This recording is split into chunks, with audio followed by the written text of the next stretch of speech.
Hello everyone, my name is Rayed, and this is How Islam Changed the World. To begin, almost 2 billion people, or a fourth of the world's population, practices the religion of Islam. Despite this massive and growing number, many people don't have a good idea on what Islam actually is, or if they do, they have a poor representation of it. This is partly because of how little Islam is talked about outside of modern day politics. What's completely forgotten is its rich history and massive contributions to the whole world, mainly because more attention is given to Europe's achievements in colonialism after the year 1500. What's often overlooked is that a few hundred years earlier, during Europe's Dark Ages, the Islamic Golden Age was in full swing. Beginning in the year 610, it only came to an end about 700 years later after the Mongols decided to sack Baghdad, the center of Islamic civilization.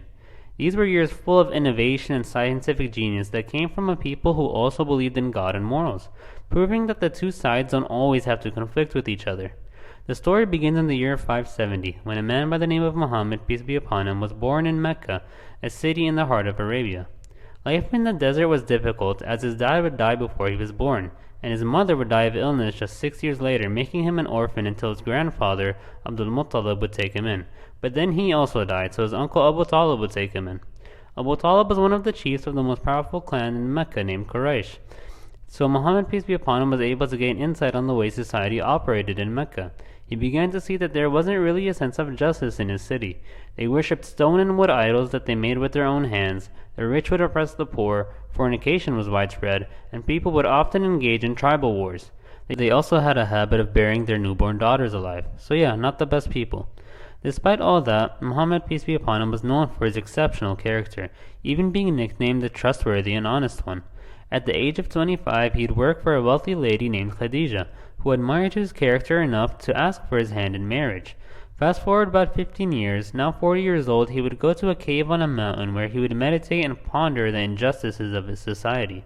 One night while he was in his cave retreat, the angel Gabriel came to Muhammad, peace be upon him, telling him to spread the message to worship only one God, the God of Abraham, Jesus, and Moses, peace be upon them all. Islam also ordered people to pray regularly, speak the truth, to fulfill trust, give charity, respect neighbors and parents, and to avoid immorality, shedding innocent blood, fornication, speaking ill of others, stealing the inheritance of orphans, and it even claimed that men and women were equal. Of course, a change of this magnitude would be hard to accept, and the people of Mecca were having none of it.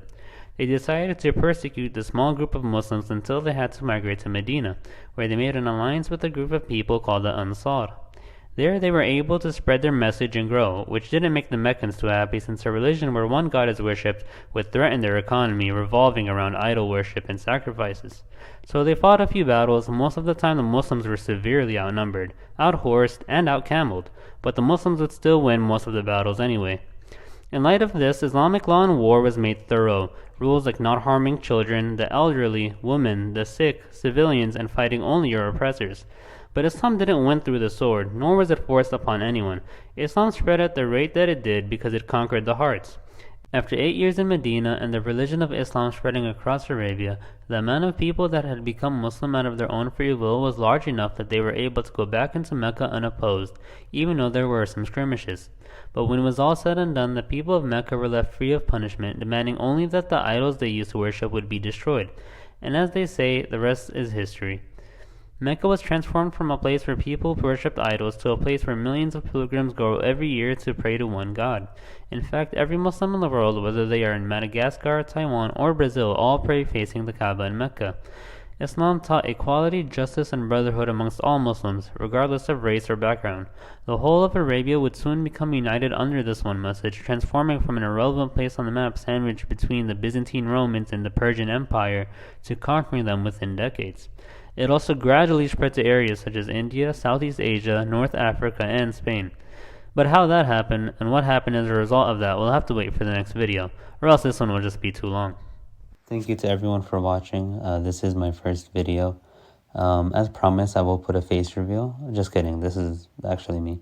But yeah, I want to thank everybody for watching, and if you guys have any suggestions on future videos or any advice on my upcoming video, just let me know in the comments. I'll try to respond to as many comments as I can.